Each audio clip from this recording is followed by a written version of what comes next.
वंदा म्हणते जी देवी. सुरू करूया आपण. हो ती करा. वाट चालेल. ओके.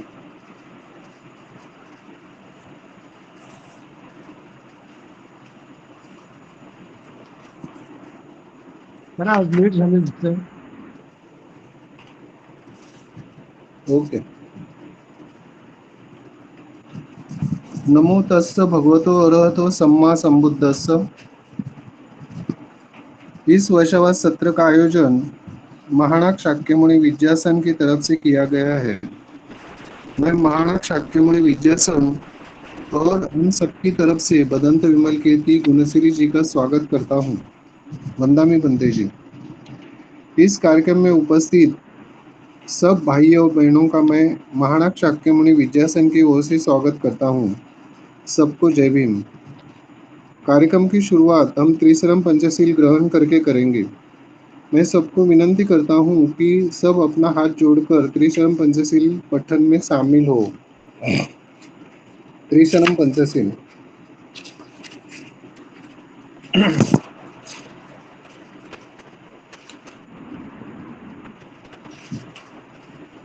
अरहं सम्मा सम्बुद्धो भगवा बुद्धं भगवन्तं अभिवादेमि। स्वाक्षातो भगवता धम्मं नमस्सामि। सुपटिपन्नो भगवतो सावकसङ्घो संघं नमामि।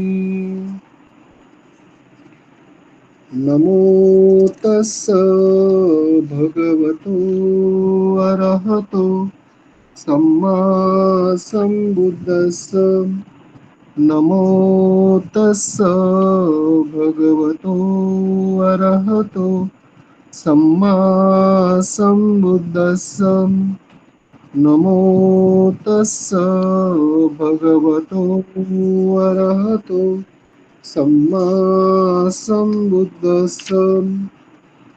बुद्धं शरणं गच्छामि। धम्मं शरणं गच्छामि। संघं शरणं गच्छामि।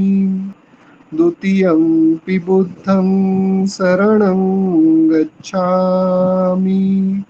द्वितीयंपि धम्मं शरणं गच्छामि। द्वितीयंपि संघं शरणं गच्छामि। तृतीयंपि बुद्धं शरणं गच्छामि। तृतीयंपि धम्मं शरणं गच्छामि। तृतीयंपि संघं शरणं गच्छामि। पानातिपाता वेरमणि सिक्खापदं समादियामि। अदिन्नादाना वेरमणि सिक्खापदं समादियामि। कामेषु मिच्छाचारा वेरमणि सिक्खापदं समादियामि। मुसावादा वेरमणि सिक्खापदं समादियामि। सुरामेरयमज्जपमादठाना वेरमणि सिक्खापदं समादियामि। साधु साधु साधु। मैं आप सबकी ओर से बदंत विमल कीर्ति जी गुणश्री जी को विनती करता हूँ कि आप अपना का जो प्रवचन है वो शुरू करें। बनते जी।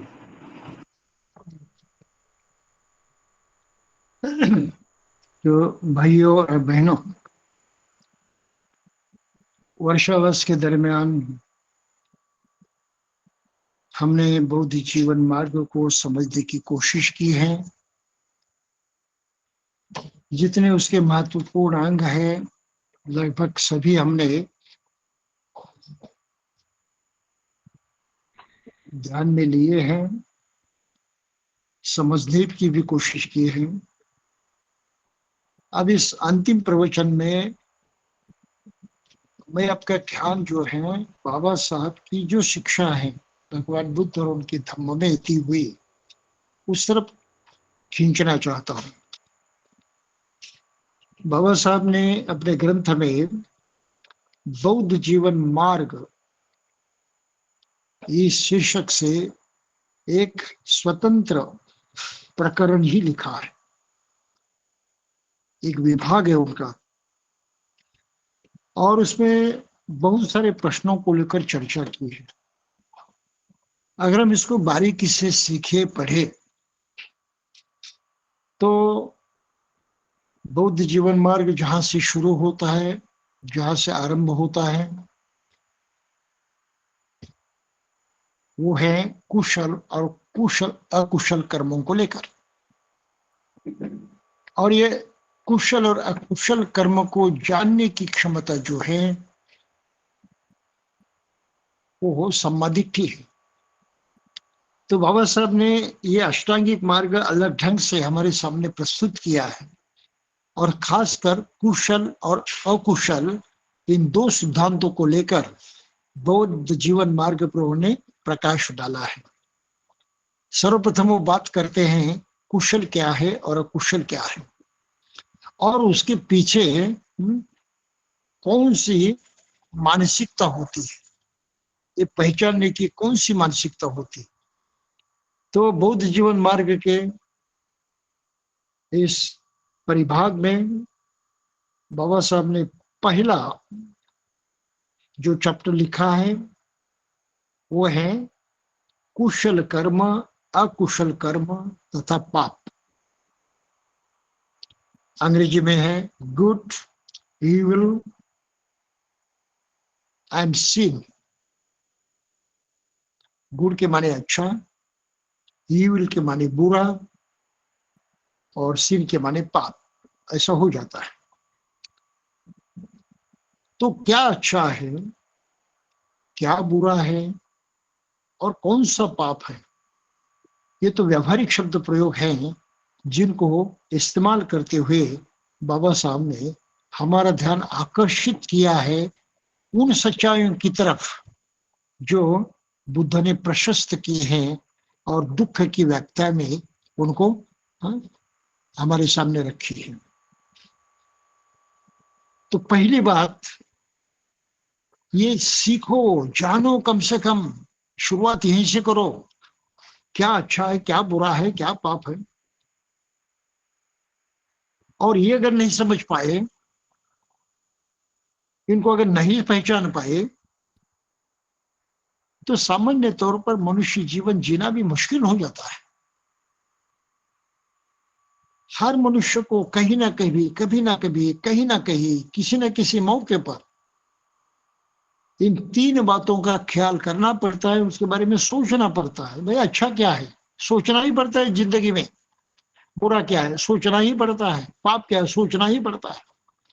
बगैर सोचे मनुष्य जीवन जीना मुश्किल हो जाता है। तो इस तरह बाबा साहब ने अपना ध्यान आकर्षित किया है कि हर आदमी को ये पहले सोचना चाहिए।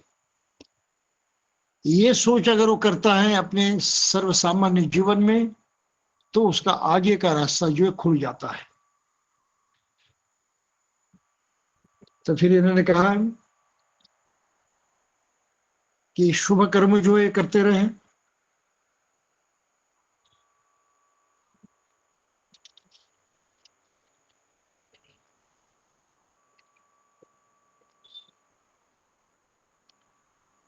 तो गुड, और जो गुड है, जो अच्छा है, जो बुरा है, एवल है, जो पाप है, उनको समझने की कोशिश हाँ करनी चाहिए। पहली बात उन्होंने लिखी है, और उसके बारे में व्यावहारिक तर्क दिए हैं।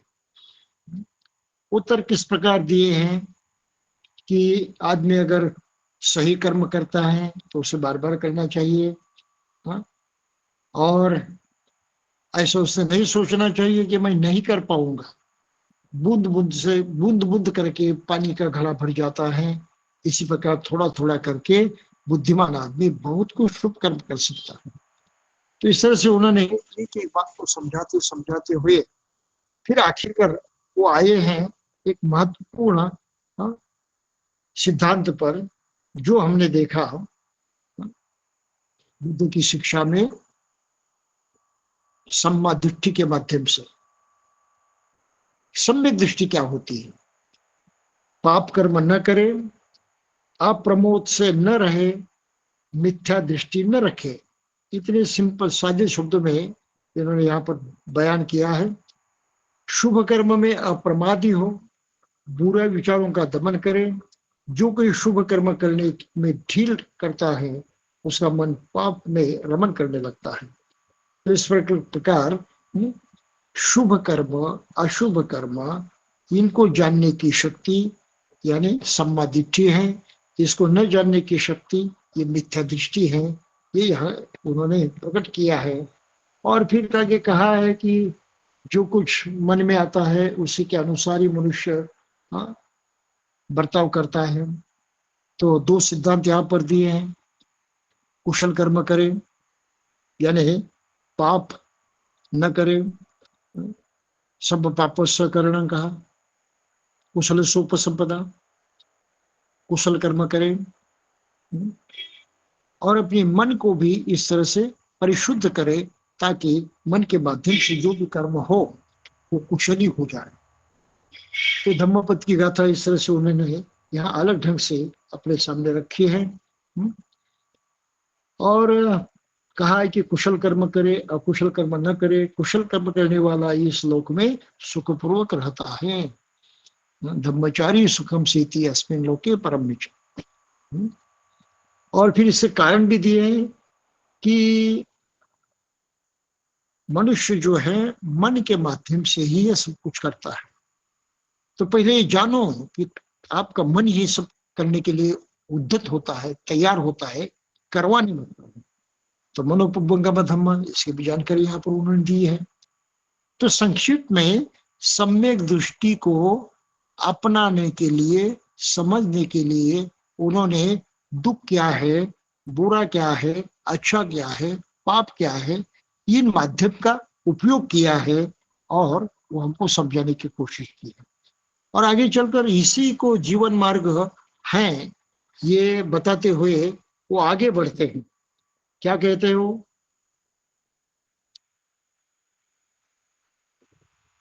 कारण जानो, समझो ये क्यों है। तो लोभ होता है, क्रेविंग है, तृष्णा होती है, लस्ट है। तो ये लोभ और तृष्णा जो है इसके वशीभूत मत बनो, उसके वशीभूत न होना ये बौद्ध जीवन मार्ग है।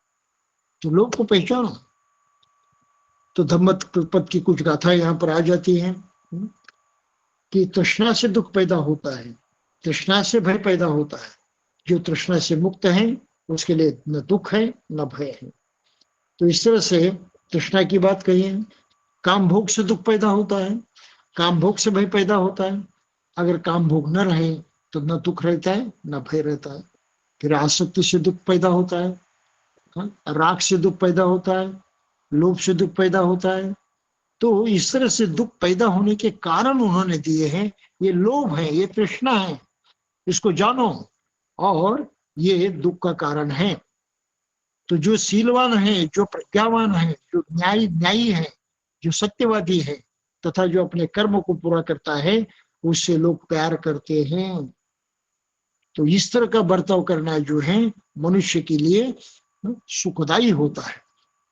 तो इसलिए शुभ कर्म करने वाले जो गुण हैं, सद्गुण हैं, उनको अपनाना ये मनुष्य की महत्वपूर्ण जिम्मेदारी है। इसको यहाँ प्रकट करते हैं कि जानो गुण किसमें छिपा हुआ है, यानी अच्छा क्या है, बुरा क्या है। तो लोभ है, तृष्णा, ये तो बुरा है, ये तो पाप है, इससे तो दुख पैदा होता है। फिर आगे जाकर और कुछ कारण देते हैं कि क्लेश है और द्वेष है, हर्ट एंड इल विल। तो किसी को क्लेश मत दो, किसी से द्वेष मत करो। यही बौद्ध जीवन मार्ग है। तो ये कुशल कर्म है, अकुशल कर्म है, इससे दुख पैदा होता है, खुद को परेशानी होती है, औरों को भी परेशानी होती है। इस तरफ उन्होंने अपना ध्यान खींचा है कि ये कारण समझो, ये बुरा क्या है, किस तरह से बुरा माना जाता है, उसके परिणाम क्या होते हैं, और उसके विपरीत अच्छा क्या है, ये भी उन्होंने बताया।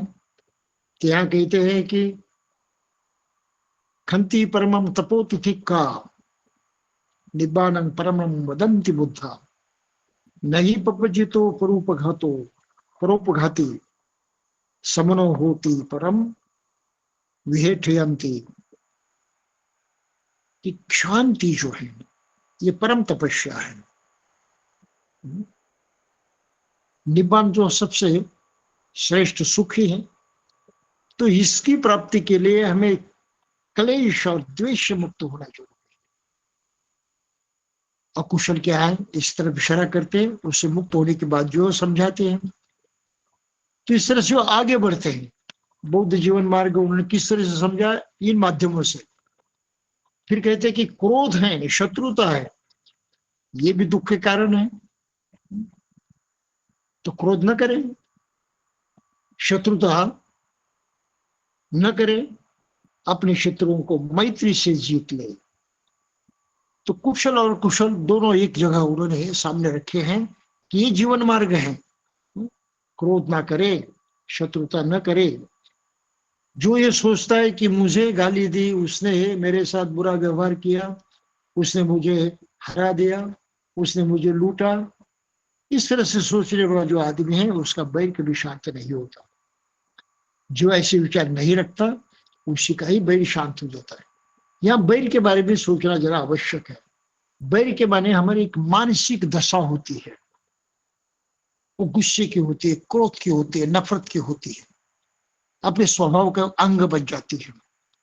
अगर वो अंग बनी रही अपने स्वभाव का, तो हमेशा हमें उस तरह से बर्ताव करने पर हाँ, हाँ, राजी कराती है, बर्ताव करने की हम पर जबरदस्ती कराती है। तो इसलिए इन भावनाओं से मुक्त होना जरूरी है। ये प्रवृत्ति है मन की, उसको बदलना जरूरी है। अगर नहीं बदले तो आगे कदम नहीं बढ़ा सकते। तो ये महत्वपूर्ण कारण दिए, क्रोध और शत्रुता से कैसे निपटना जरूरी है। तो इस तरह से अकुशल कैसे होता है, इन बातों को स्पष्ट करने के पश्चात फिर वो आगे बढ़ते हैं और कहते हैं कि ये सब किस कारण होता है भाई। मनुष्य कैसा है, मनुष्य के जीवन में क्यों होता है। तो मनुष्य है तो उसके पास मन है, और मन का बल भी है। तो ये पहचानना जरूरी है।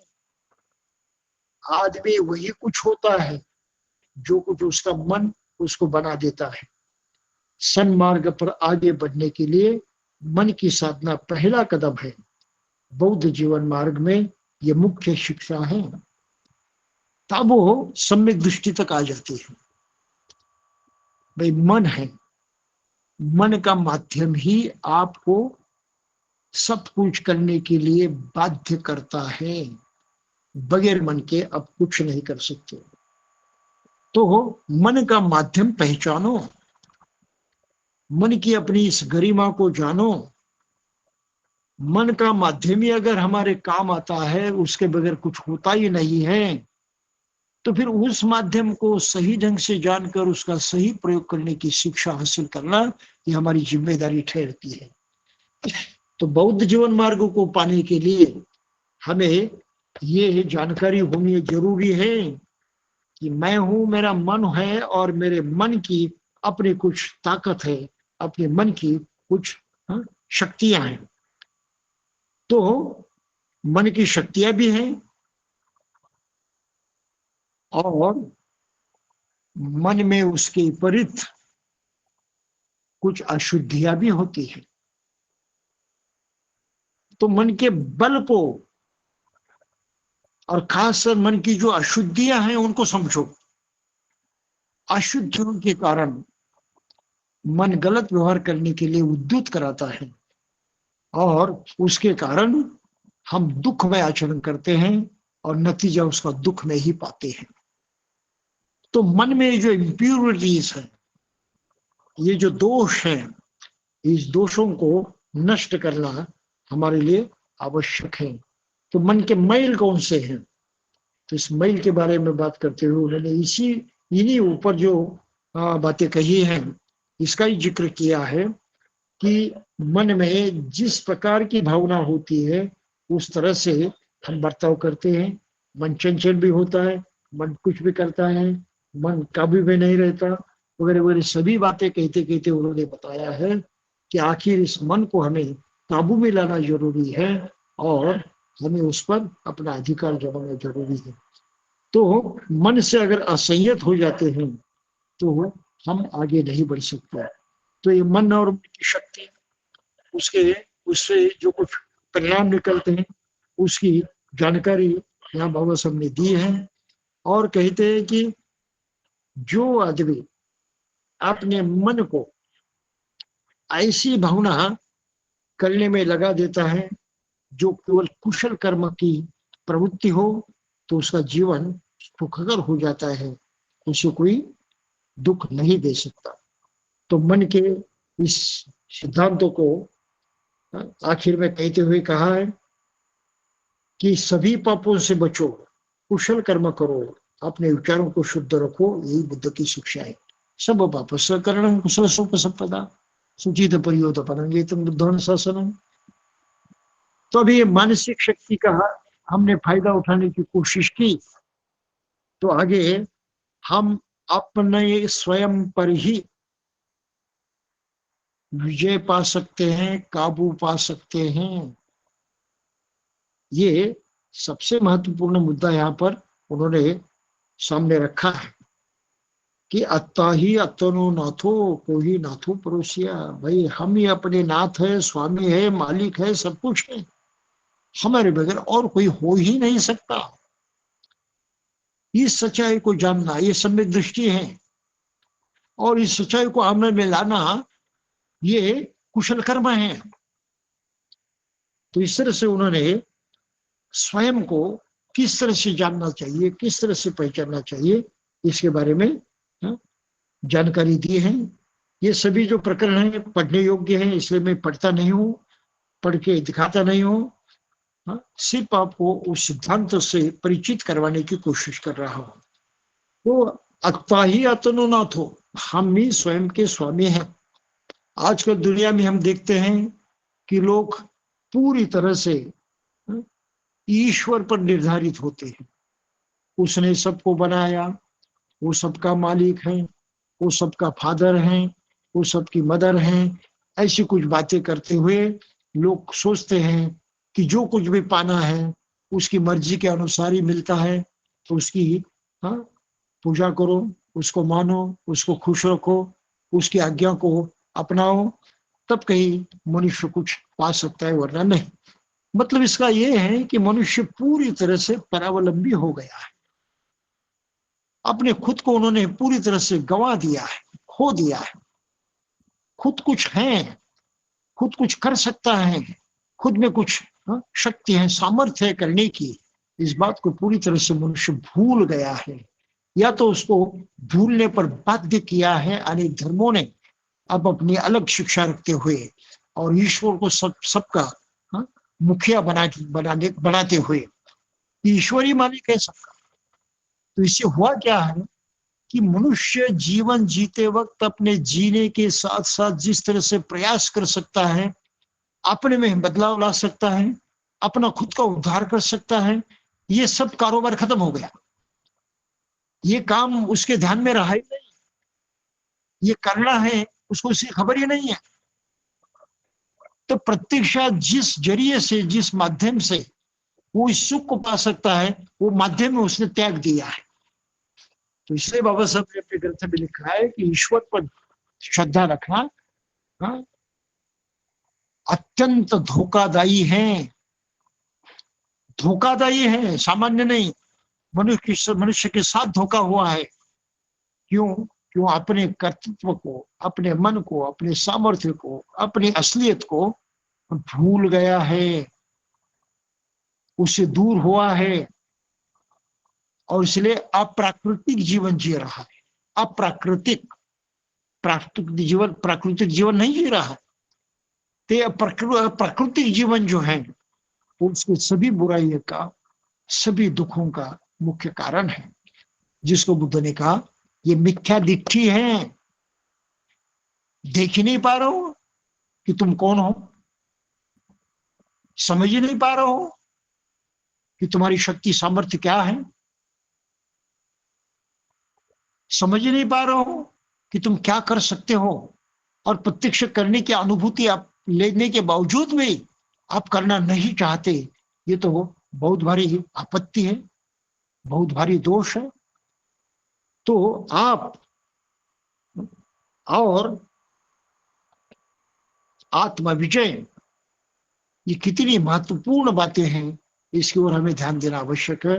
और बाबा साहब ने इसलिए इस तरह से इस प्रकरण को हमारे सामने रखा है कि ये पहचान नहीं हुई, ये ताकत अगर हमने नहीं जानी, तो हम सामर्थ्यहीन हो जाते हैं,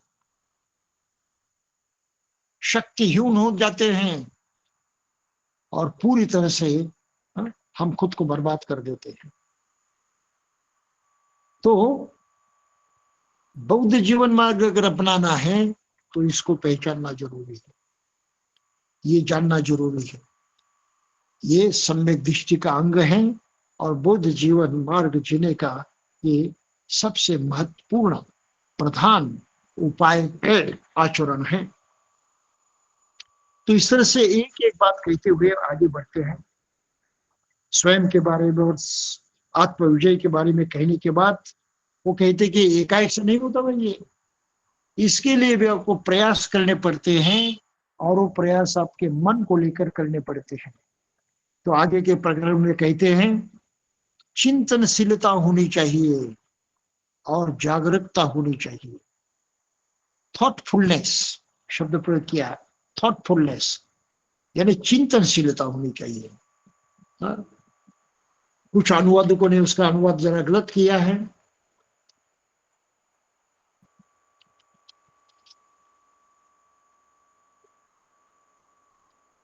वो कहते हुए चित्त की जागरूकता और एकाग्रता,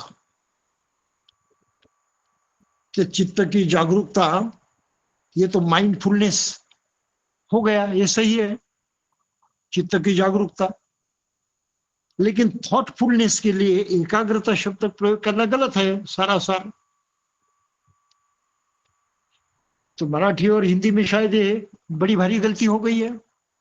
थॉटफुलनेस यानी चिंतनशीलता है, सोचने की ताकत है, सोचने की प्रवृत्ति है। उसको एकाग्रता नहीं कहा जा सकता, एकाग्रता बिल्कुल अलग बात है। तो अनुवाद में भी बहुत सारी ऐसी कमियां मैंने देखी है, लेकिन हर कमी पर बात करना मुझे उचित नहीं लगा, इसलिए मैंने नहीं बात की है। लेकिन यहाँ पर ये कह देना चाहता हूं कि थॉटफुलनेस अलग है भाई, चिंतनशील बने, सोचने की ताकत बढ़ाए। सोचना ही नहीं सीखा, सोचना ही नहीं जाना, तो जीवन जीना मुश्किल है।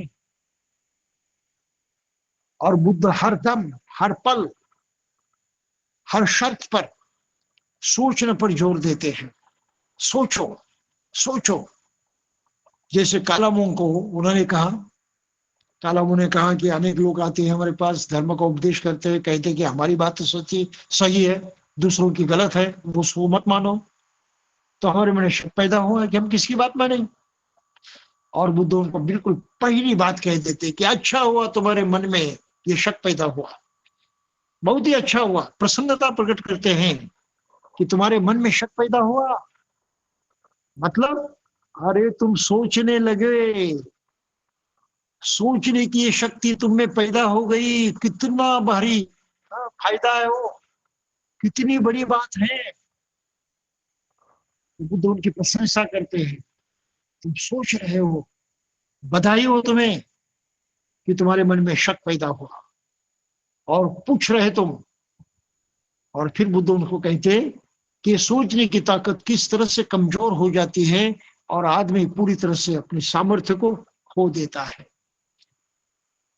तो कहीं सुनी बातों पर विश्वास मत करो। 10 बातें कही उन्होंने कलमों से, ये पिछली बार हमने देखा है सब। तो इस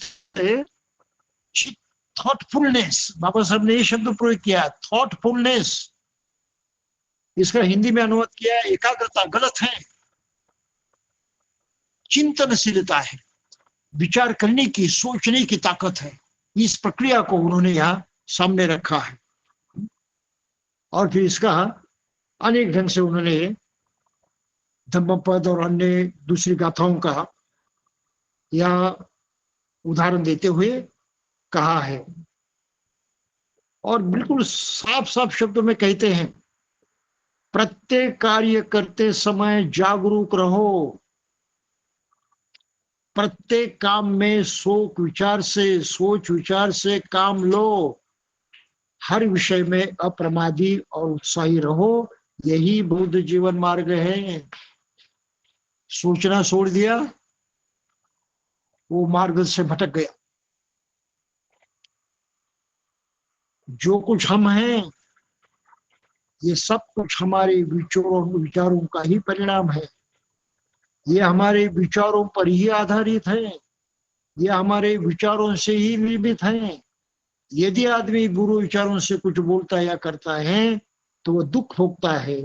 यदि आदमी पवित्र विचारों से कुछ बोलता है या करता है तो उसे सुख मिलता है। इसलिए पवित्र जीवन, पवित्र विचार महत्वपूर्ण है। ये धम्मपद की तो पहली गाथा है, मनोपबुंगमा धम्मा मनुष्यथा मनोमया मनुष्याच पदुठे न भाषति वा करोति।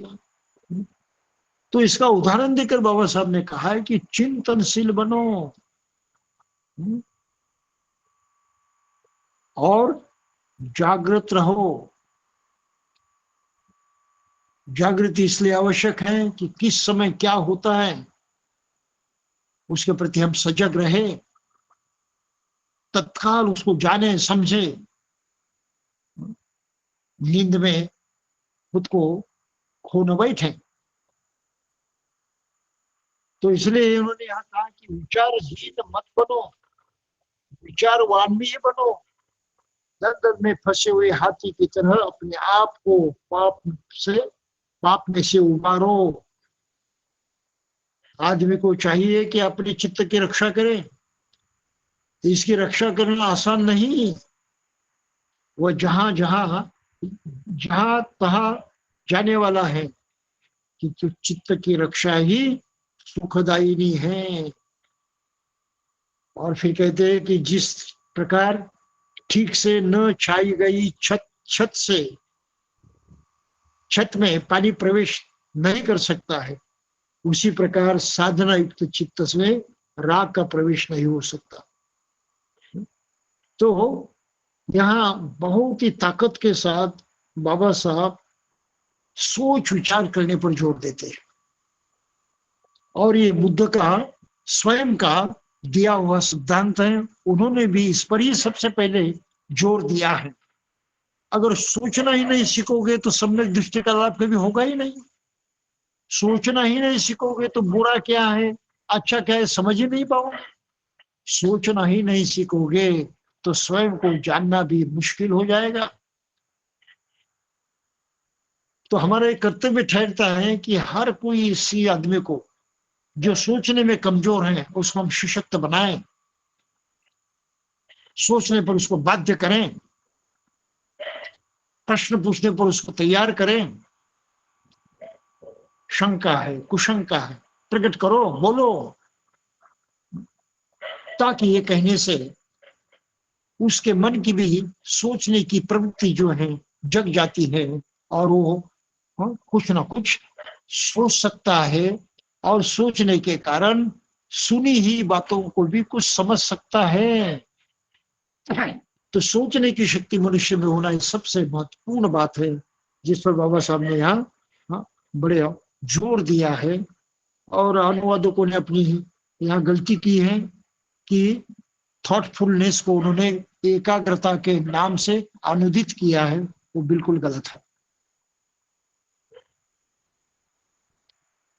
और इसके कारण भी बुद्ध बताते हैं कि ठीक प्रकार से आदमी का चित्त अगर काम करने लगता है, भलाई में लग जाता है, तो उसकी भलाई हो जाती है। और वो इतनी पक्की भलाई हो जाती है कि और से इस तरह की भलाई हो ही नहीं सकती किसी। इसलिए कहते हैं कि ठीक रास्ते पर गया हुआ चित्त आदमी की जितनी भलाई कर सकता है, उतनी भलाई न माता न पिता ही कर सकते हैं और न अन्य रिश्तेदार ही कर सकते हैं। तो ये कुशल चित्त की ताकत है। तो कुशल चित्त को इस तरह से अपनाना बाबा साहब बहुत ही महत्वपूर्ण मानते थे। इसको जरा हमें देखना चाहिए कि बौद्ध जीवन मार्ग है। भाई सोचो, जागृत हो, बौद्ध जीवन मार्ग है, ये सम्यक दृष्टि है। सोचने के माध्यम से लाभ होता है सम्यक दृष्टि का, जागरूक रहने से लाभ होता है सम्यक दृष्टि का। तो ये करने की जिद हम में होनी चाहिए। तो बुद्ध बाबा साहब यहाँ खासकर इस पूरे प्रकरण में संकल्प की बात करते हैं। क्या संकल्प करना चाहिए भैया? तो पहली बात उन्होंने कहा, क्या अच्छा है, क्या बुरा है, क्या पाप है, जानो, जानने की जिद रखो, जानने का प्रयास करें, जानने की कोशिश करें, कम से कम जानने की इच्छा तो रखें। ये संकल्प है, ये हेतु है, ये कुछ हमने ठहराया है, निश्चित किया है। फिर कहते लोभ को जानो, तृष्णा को जानो। जानने से उसका सही स्वरूप ध्यान में आएगा और आप उससे दूर रहने की कोशिश करेंगे, तो आपका संकल्प बढ़ जाएगा। इनसे दूर रहने का संकल्प, प्रयास, जिद बढ़ जाएगी। फिर क्लेश क्या है, दुख है, उसको भी जानो। जानने के पश्चात आपका संकल्प बढ़ जाएगा। क्रोध क्या है, शत्रुता क्या है, उसको जानो। जानने के पश्चात आपका संकल्प बढ़ जाएगा कि मुझे ये नहीं करना है, मुझे ये करना है। अकुशल नहीं करना है, कुशल करना है। तो इन सभी बातों को जानने के पश्चात जो मानसिकता तैयार होती है, वो मानसिकता होती है संकल्प, यानी जिद, निश्चय मन का, कुशली करने का। तो कुशल करने का निश्चय, कुशल कर्म करने का निश्चय, जिसको सम्मा संकल्प कहा है। और बाबा साहब यह बार बार इन माध्यमों से संकल्प की तरफ इशारा करते हैं कि इस तरह से आपका सम्यक संकल्प जो है वो दृढ़ हो सकता है, बढ़ सकता है। आपको जानना, आत्मविजय को पाना, संकल्प की बात है। तो यहां तक वो बहुत बारीकी से एक और श्रद्धा उससे निर्माण हो जाती है, यानी सम्यक दृष्टि निर्माण हो जाती है, संकल्प बढ़ जाता है। तो इस तरह से दो अंग जो है साथ ही साथ हम अपनाते हैं और उस पर आगे बढ़ने की कोशिश करते हैं। इसलिए इन सभी अंगों को बाबा साहब ने बौद्ध जीवन मार्ग कहा है। और फिर आगे वो बहुत ही महत्वपूर्ण सब्जेक्ट पर आते हैं, चिंतनशीलता, जागरूकता। इसको लेकर कहते कि प्रज्ञा का होना जरूरी है, विजडम, न्याय का होना जरूरी है, जस्टिस, और संगति का होना जरूरी है, सुसंगति का होना जरूरी है, यानी गुड कंपनी, सुसंगति। अगर सोच विचार करने की ताकत रही तो हम प्रज्ञा क्या है समझ पाएंगे, उस तरफ आगे बढ़ेंगे। न्याय किस तरह से प्रकट होता है ये समझ पाएंगे और न्याय को अपनाएंगे।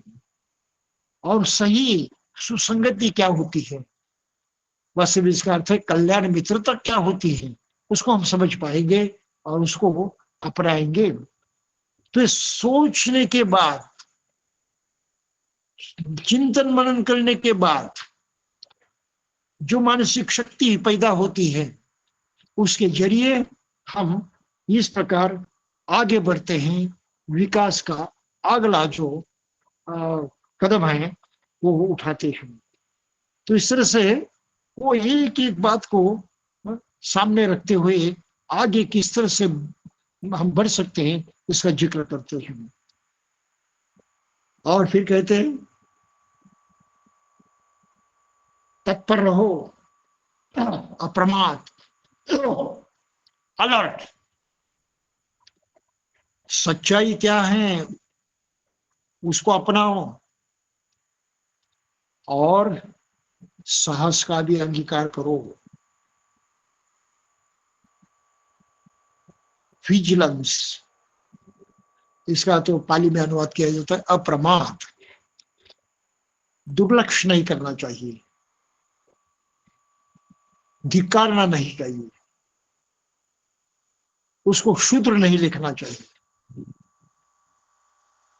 तो उसको ध्यान देना जरूरी है, सतर्क रहना जरूरी है। अपमादो,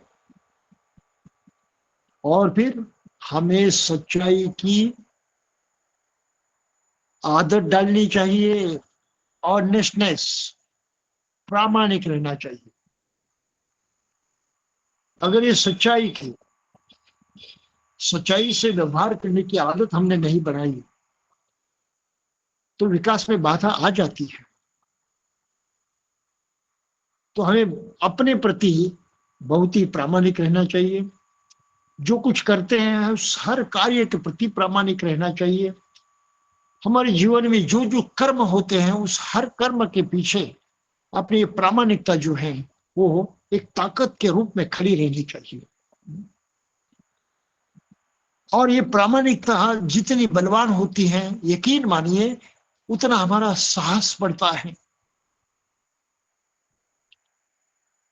एक वीर्य का संचार होता है। हम कुछ पराक्रम करने की सोचते हैं,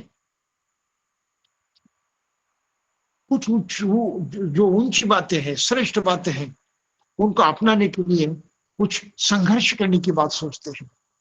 तो ये साहस होना बड़ा जरूरी है। इसलिए धम्मपद की गाथा उन्होंने यहां पर दी है, अपमादो अमतं पदं प्रमादो मच्चुनो पदं। अप्रमादित होना यानी अपने इसमें बिल्कुल ऑनेस्ट, बिल्कुल प्रामाणिक होना, ये तो अमृत पद है। और जिसके पास ये नहीं है वो तो मरे जैसा है।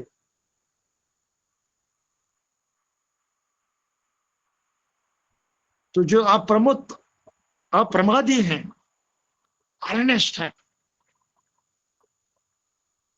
और लगन लगाने वाला है उस कार्य में, वो कभी मरता ही नहीं। जिसके पास ये गुण नहीं है वो तो मरे जैसा ही है।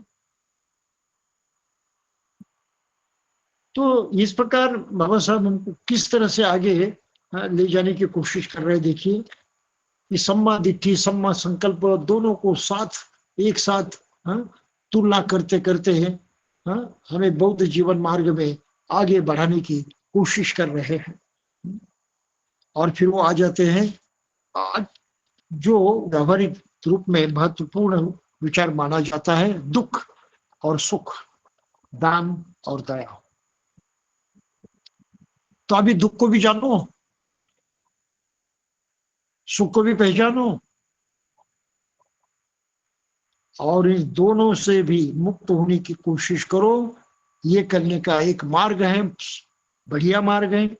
दान देने की आदत डालें और उनके काम आने की प्रवृत्ति बढ़ाएं। दया करे, करुणा करे, मैत्री करे। ये बहुत जरूरी है व्यवहारिक जीवन में। बगैर इसको जाने, बगैर उसको अपनाए व्यवहारिक जीवन हम सफलतापूर्वक जी नहीं सकते। क्योंकि प्राकृतिक कारणों से हमें कुछ कर्म करना आवश्यक हो जाता है,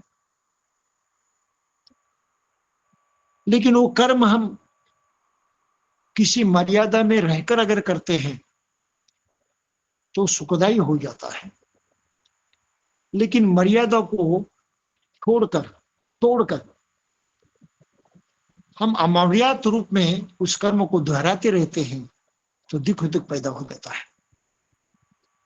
इस बात को उन्होंने बड़ी ताकत के सामने रखा है और पहला ही वाक्य उन्होंने लिखा है, गरीबी से दुख पैदा होता है। क्या कहें? गरीबी से दुख पैदा होता है, लेकिन ये आवश्यक नहीं कि गरीबी दूर होने से आदमी सुखी भी हो जाए। जरूरी नहीं। गरीबी हट गई, रईस बन गया आदमी तो सुखी होगा, इसकी कोई गारंटी नहीं है। यह ऐतिहासिक सच्चाई नहीं है, वास्तविक सच्चाई भी नहीं है, क्योंकि ऊंचा जीवन स्तर नहीं बल्कि ऊंचा आचरण सुख का मूल मंत्र है। कितने भी रईस बने, कितना भी पाए, आदमी सुखी नहीं होता। तो इस बात को बाबा साहब ने यहाँ पर लिखा है और कहते हैं कि ये जीवन मार्ग है, बौद्ध जीवन मार्ग। क्या है? गरीबी से दुख पैदा होते हैं, जानो, लेकिन रईस बने तो सुख मिलेगा, इसकी कोई गारंटी नहीं, ये भी जानो। ऊंचा जीवन जो है वो महत्वपूर्ण नहीं है, ऊंची सोच, ऊंचा आचरण, ये सुख का मूल मंत्र है। तो ये बौद्ध जीवन मार्ग है, इस पर वो कहते हैं। अब इस पर कुछ मत व्यक्त करना जरूरी है। धम्मपद में गाथा आती है, जिगच्छा परमारोगा। जिगच्छा यानी भूख, जिगच्छा के माने है भूख। परमारोगा ये भयंकर रोग है, व्याधि है। परमा यानी महाभयंकर हम कह सकते हैं, या सबसे बड़ा कह सकते हैं। सबसे बड़ा रोग है, सबसे बड़ी व्याधि है, इससे बढ़कर दूसरा रोग नहीं है, व्याधि नहीं है। जिगच्छा परमा रोगा। संखारा परमा दुखा। संखारा के माने आदतें हमारी होती है, जो गलत आदतें होती हैं, आदतों के कारण हम अपना जीवन जीते हैं, तो ये आदतें बड़ी ही दुख को पैदा करने वाली होती हैं। प्रवृत्तियां दुख को पैदा करने वाली होती हैं, खासकर कुप्रवृत्तियां, गलत प्रवृत्तियां, अकुशल प्रवृत्तियां जो होती हैं वो दुख को पैदा करती हैं। इसलिए प्रवृत्ति में परिवर्तन लाना जरूरी है। प्रवृत्ति अकुशल नहीं होनी चाहिए, अकुशल नहीं होनी चाहिए। प्रवृत्तियां हमारी कुशल होनी चाहिए। अगर एक कुशल प्रवृत्ति हो जाती है तो हमारे संस्कार कुशल बन जाते हैं। अगर कुशल संस्कार बन जाते हैं तो हमें सुख ही सुख मिलता है। अगर प्रवृत्तियां कुशल रह जाती हैं तो दुख पैदा होता है और हमारा जीवन जो है पूरी तरह से दुखदायी हो जाता है। तो संखारा परमा दुखा, ये संस्कार परम दुखदायी होते हैं अगर अकुशल हो तो। एतम आत्मा यथा भूतं, इनको सही ढंग से जानकर, जैसे कि वैसा जानकर, क्या सत्य है? निब्बानं परमं सुखं, निब्बान ही सर्वोपरि सुखदायी है, ये निश्चित होता है।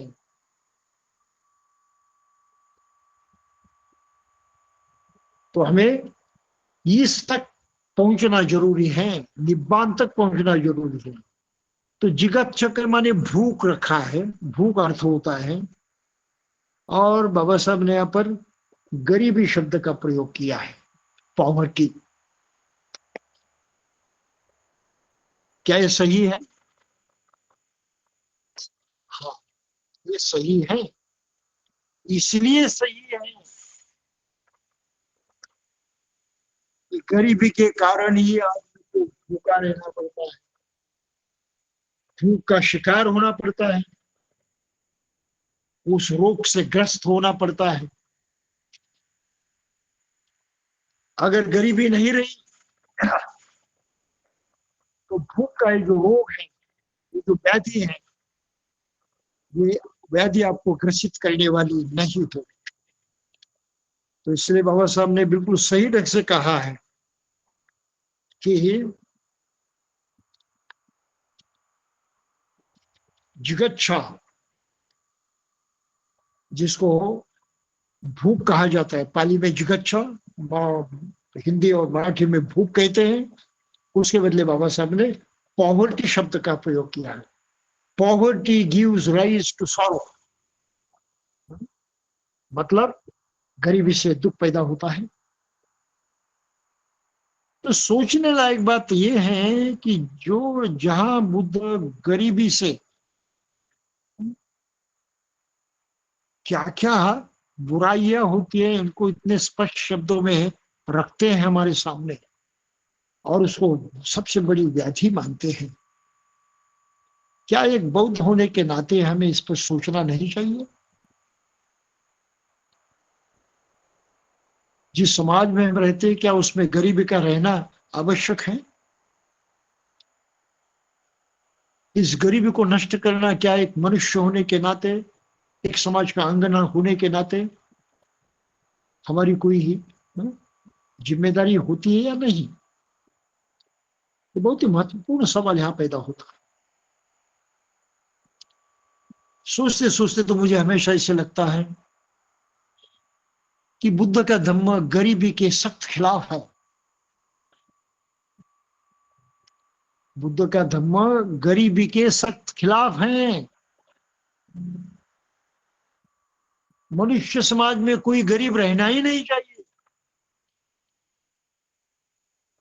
ये सच्चाई बुद्ध ने इन शब्दों से प्रकट की है। भाई ये परम रोग है, समाज को रोग ग्रसित नहीं होना चाहिए, व्याधि ग्रसित नहीं रहना चाहिए। तो हम इशारा समझ सकते हैं।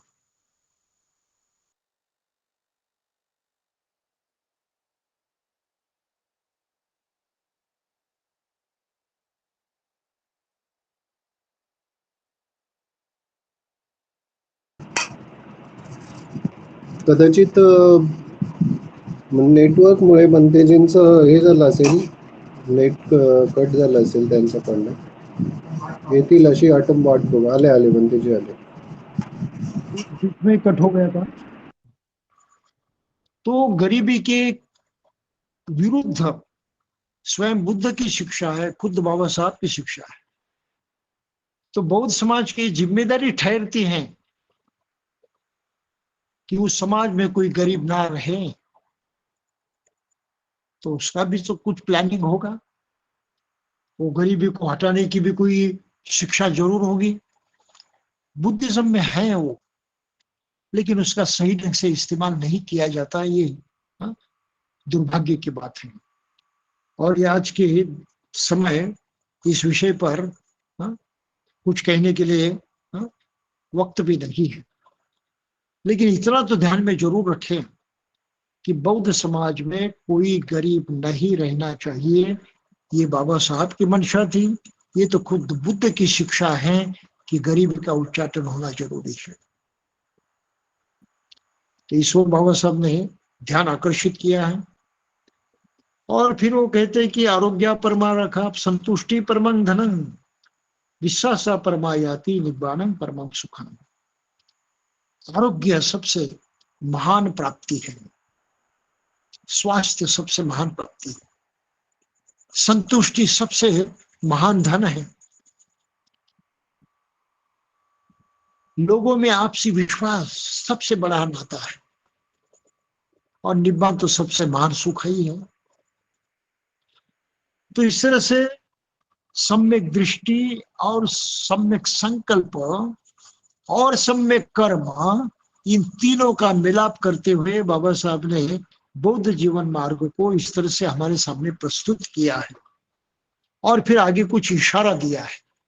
उनका पहला इशारा है कि ढोंग नहीं करना, हाइपोक्रेसी नहीं होनी चाहिए। कोई झूठ न बोले, कोई दूसरों को झूठ बोलने की प्रेरणा न करे, और कोई दूसरे के झूठ बोलने का समर्थन न करे, सभी प्रकार का मिथ्या भाषण से दूर रहे। जैसे तथागत करते हैं तदनुसार आचरण करते हैं, जैसा आचरण करते हैं वैसा ही बोलते हैं, क्योंकि वे यथाभाषी तथाकारी और यथाकारी तथाभाषी है, इसलिए उनको तथागत कहते हैं। तो ये बौद्ध जीवन मार्ग है। हर आदमी की जिम्मेदारी है, जो करता है वही बोले, जो बोलता है वही करे। यहाँ बेईमानी नहीं होनी चाहिए। बुद्ध का आदर्श हमें उसी तरह से अपनाना चाहिए, उस ताकत से और उस जिद से कि हम भी उसी तरह से व्यवहार करेंगे। स्वांग नहीं करना चाहिए और लोगों को किसी तरह से गुमराह करने की कोशिश नहीं करनी चाहिए, दिखावा तो नहीं करना चाहिए। और आजकल ये सबसे भारी मात्रा में दिखाई देता है। लोग दिखावा करते हैं, स्वांग रचाते हैं, नाना प्रकार से लोगों को कुछ अलग दिखाते हैं, वास्तविक को होते बिल्कुल अलग ही। और फिर हमको इशारा देते बाबा साहब की सम्यक मार्ग का ही अनुसरण करे, कि सम्यक मार्ग चुनो, उस पद से विचलित न हो। मार्ग तो यूं बहुत हैं, लेकिन सन्मार्ग थोड़े ही लोग, सन्मार्ग थोड़े ही हैं, बल्कि सबू को सुखी बनाने के सक्षम होते हैं। यदि यह आदि कल्याणकारी होना चाहिए, मध्य में कल्याणकारी होना चाहिए, अंत में कल्याणकारी होना चाहिए, तभी वो सन्मार्ग है, अन्यथा वो सन्मार्ग नहीं है। तो सन्मार्ग पर चलने का मतलब है बौद्ध जीवन मार्ग पर चलना। सीधी सी बात कही उन्होंने। और वो सर्वश्रेष्ठ मार्ग है अष्टांगिक मार्ग। सर्वश्रेष्ठ सत्य 4 आर्य सत्य है, सर्वश्रेष्ठ धर्म विराग है, सर्वश्रेष्ठ पुरुष वह है जो चक्षुमान है, यानी बुद्ध है। यही एक मार्ग है, प्रज्ञा की विशुद्ध का दूसरा मार्ग नहीं है, इसलिए इसी पर चलो। ये बौद्ध जीवन मार्ग है, ये सम्यक मार्गानुसरण है, और इसमें कोई कमजोरी नहीं आनी चाहिए। और अंत में आगे दूसरा इशारा देते हैं हमको कि सद्धर्म के साथ मिथ्या धम्म की मिलावट न करे। आजकल 50-50 बौद्ध कहने की बात हम सुनते हैं। बौद्ध लोग हैं लेकिन पुराने धर्मों को भी मानते हैं, नए धर्मों को भी मानते हैं, तो 50-50 हो गए। ये तो बिल्कुल बेकार की बात है। 50-50 बौद्ध हो ही नहीं सकते। तो बौद्ध है या तो बौद्ध नहीं है, ये आधा अधूरा काम बिल्कुल है ही नहीं। तो इस भाषा का प्रयोग भी हमें तत्काल छोड़ देना चाहिए। अगर सही ढंग से बौद्ध नहीं है तो उसको बौद्ध नहीं है ऐसा मानना चाहिए। वो 50% बौद्ध है, इस मान्यता को हमने पूरी तरह से धिक्कारना चाहिए, छोड़ देना चाहिए। There is no 50-50, there is only 100%। तो इस पर हमें जोर देना चाहिए। तो बाबा साहब कहते हैं कि किसी हालत में अधम्मों को धम्म के साथ मत मिलाओ।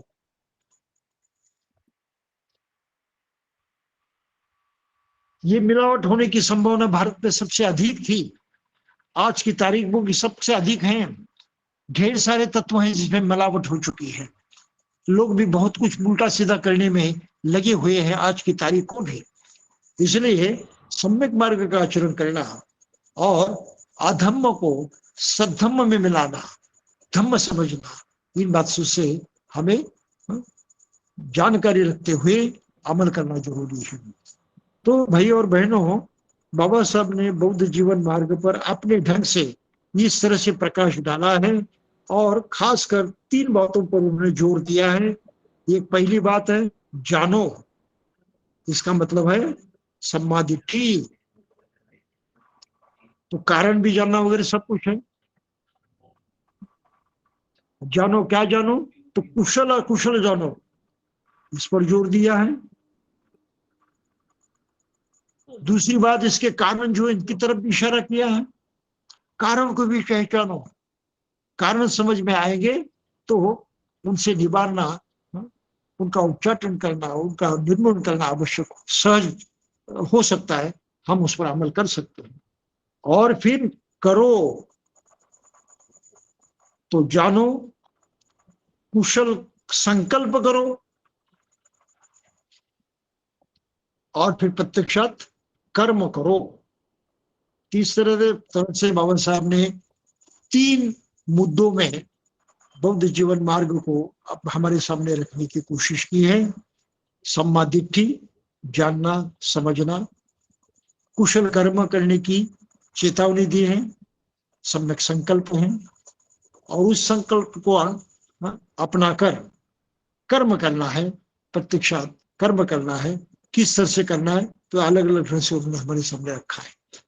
तो बाबा साहब ने बुद्ध जीवन मार्ग को अंतिमतः अष्टांगिक मार्ग की तरफ ले जाकर छोड़ दिया है कि अंतिमतः अष्टांगिक मार्ग ही सही है, लेकिन उस तरफ जाने का ये दूसरा भी तरीका है जिसको उन्होंने अपने धर्म ग्रंथ में प्रकट किया है।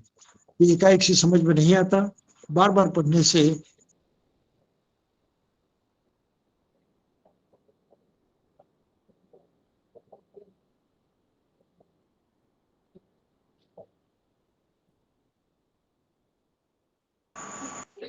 तो एकाएक से समझ में नहीं आता, थोड़ा सा प्रयास करने के बाद समझ में आ जाता है। तो मैं समझता हूँ आज की तारीख को इतना काफी है कि हम बौद्ध जीवन मार्ग पर इस वर्षों के दौरान कुछ समझ चुके हैं। अब अमल करना हमारी जिम्मेदारी है।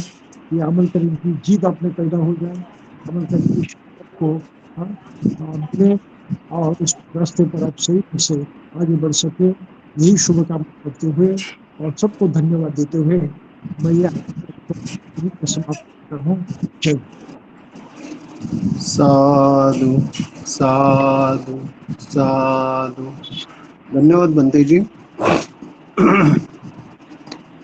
आज बंते जी ने जो धम्मदेशना दी है, व्यवहार से छोटी छोटी बातें लेके सूक्ष्मतों पर जिस पे प्रकाश डाला है, बहुत ही महत्वपूर्ण है। हम सब अच्छी तरह से ध्यान में लेंगे ऐसी मैं आशा करता हूँ। और मैं आप सबकी ओर से बंते जी का फिर से अनुमोदन करता हूँ। सब लोग हाथ जोड़ें। साधु साधु साधु। धन्यवाद बंते जी। मैं एक बात सबको बताना चाहता हूँ कि आने वाले 30 अक्टूबर को बंती विमल कीर्ति जी का कल्याण ग्रुप की ओर से हम लोगों ने यहाँ पे धम्म देशना का ओपन प्रोग्राम लिया है। 30 अक्टूबर कल्याण में सुबह कार्यक्रम लिया है धम्म देशना का। जिसको जिसको हो सकता है, हम लोग वैसे लिंक मैसेज तो सबको डालेंगे, जिसको जिसको हो सकता है वो आ सकता है। और जिस किसी को प्रत्यक्ष धम्म बंदे जी की ओर से धम्म दीक्षा लेनी है, वो भी अपना नाम दर्ज कर सकता है। तो ये आज का जो मैसेज है महत्वपूर्ण है, सब लोग ध्यान में रखें कि 30 अक्टूबर को बंदे विमल कीर्ति जी की ओर से हाथ से अगर किसी को धम्म दीक्षा लेनी है तो वो अपना नाम दर्ज करे। और धम्म देशना को संडे 30 अक्टूबर को कल्याण में हम लोग मैसेज द्वारा आपको सबको पता देंगे, एड्रेस देंगे, तो उस जगह पे सब उपस्थित होंगे ऐसी मैं विनती करता हूँ। धन्यवाद। तो आज का सेशन खत्म होने के पहले मैं संतोष कुशल वर्धन जी को विनती करूंगा कि संतोष कुशल वर्धन जी जो है वो आज का सेशन आगे कंडक्ट करें। संतोष जी, जय भीम।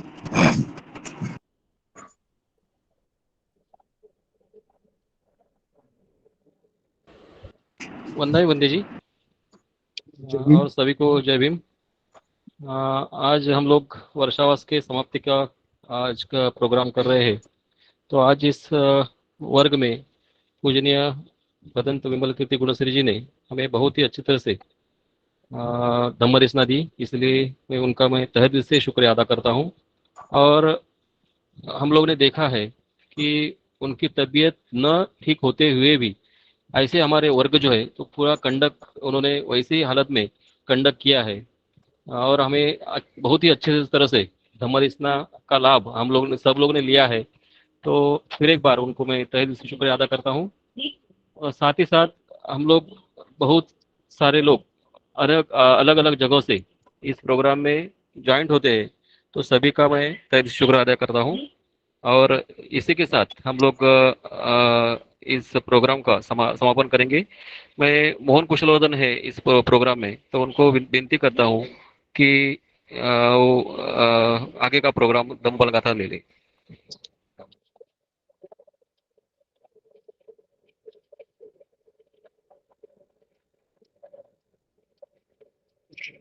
सुनील जी, मी प्रवासामध्ये आहे। ओके, मोहनजी लेफ्ट झाले वाटतं। ठीक है, तो धम्मपालन गाथा के लिए सब लोग हाथ जोड़े। धम्मपालन गाथा। सब पाप सकरणं कुशल उपसंपदां सचित्त परियोदपनं एतं बुद्धान शासनं धम्मं चरे सुचरितं नतं दुचरितं चरे धम्मचारी सुखं सेति अस्मि लोके परमि च न तावता धम्मदरो यावता बहुभासति यो च पम्पि सुत्वान धम्मं कायेन पश्यति सवे धम्मधरो होति यो धम्मं न पमज्जति नत्थि मे शरणं गय्यं बुद्धो मे शरणं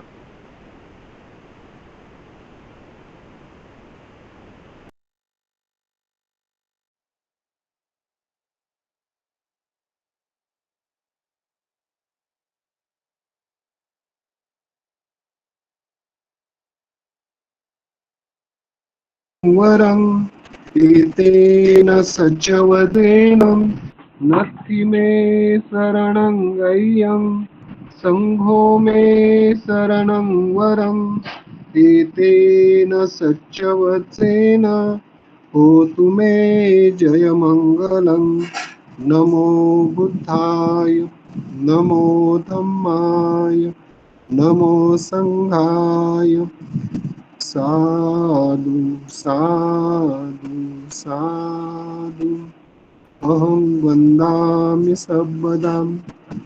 नमो बुद्धाय। जय भीम, सर्वांना जय भीम, सगळ्यांचे धन्यवाद।